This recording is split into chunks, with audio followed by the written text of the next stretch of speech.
স্বাধীনতা হরণ করবার জন্য, আমার স্বাধীন জনপদের 1 ইঞ্চি মাটি কেড়ে নেওয়ার জন্য যদি এই অপতৎপরতা চালানো হয়, চলমান এই অপতৎপরতা যদি বন্ধ না করা হয়, তবে আমি সারা দেশের দেশপ্রেমিক জনতাকে উদাত্ত আহ্বান জানাবো, যুদ্ধের প্রস্তুতি নাও, দেশের জন্য যুদ্ধের প্রস্তুতি নাও।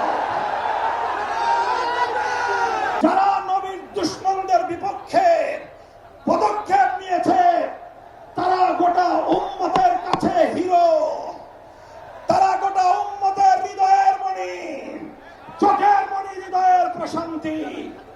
সেই সকল কারাবন্দী মজলুম নবী প্রেমিকদেরকে অবিলম্বে মুক্তি প্রদান করতে হবে। আমরা বলছি, আমরা ফিলিস্তিন ইস্যুতে গাজাবাসীর পক্ষে, জায়নবাদী ইসরায়েলের আগ্রাসন এবং গণহত্যার বিরুদ্ধে গোটা বিশ্ববাসীর সঙ্গে আমরা সহমত।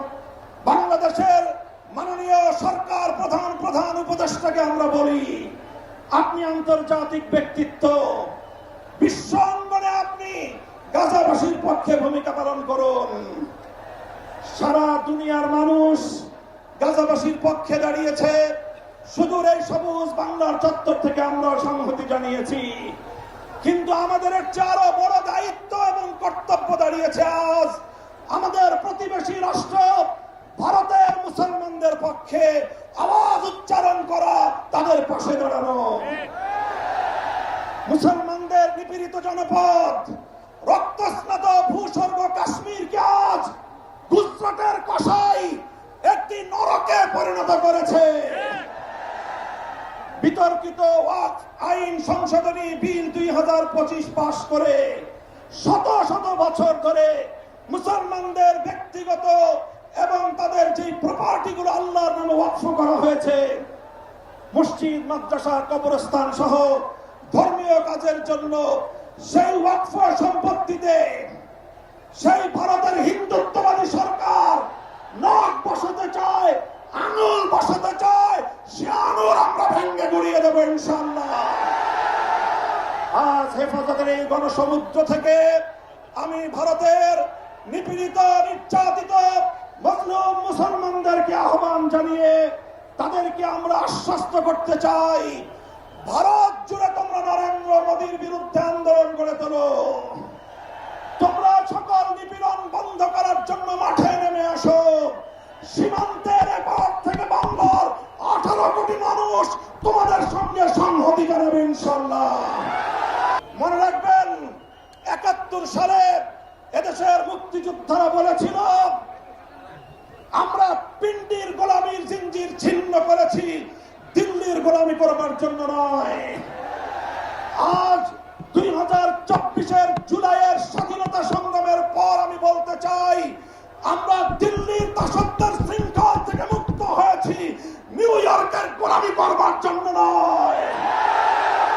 যদি বাংলাদেশকে ওয়াশিংটনের দাস পরিণত করবার কোন পায়তারা করা হয়, আর যদি হিউম্যানিটারিয়ান করিডোরের নামে আমার বাংলাদেশের বুকের উপর দিয়ে যদি বাংলাদেশের সার্বভৌমত্ব, স্বাধীনতা হরণ করবার জন্য, আমার স্বাধীন জনপদের 1 ইঞ্চি মাটি কেড়ে নেওয়ার জন্য যদি এই অপতৎপরতা চালানো হয়, চলমান এই অপতৎপরতা যদি বন্ধ না করা হয়, তবে আমি সারা দেশের দেশপ্রেমিক জনতাকে উদাত্ত আহ্বান জানাবো, যুদ্ধের প্রস্তুতি নাও, দেশের জন্য যুদ্ধের প্রস্তুতি নাও।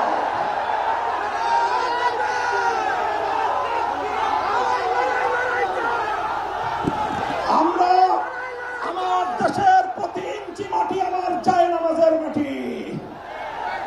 আবার বলছি, আমার স্বাধীন বাংলার প্রতি ইঞ্চি মাটি আমার পবিত্র জায়নামাজের মাটি। দিল্লি বা ওয়াশিংটন, পিকিং বা মস্কো, যারা এ মাটির দিকে চোখ তুলে তাকাবে, আমরা তাদের বিরুদ্ধে বারুদ হয়ে মাঠে নামবো ইনশাআল্লাহ।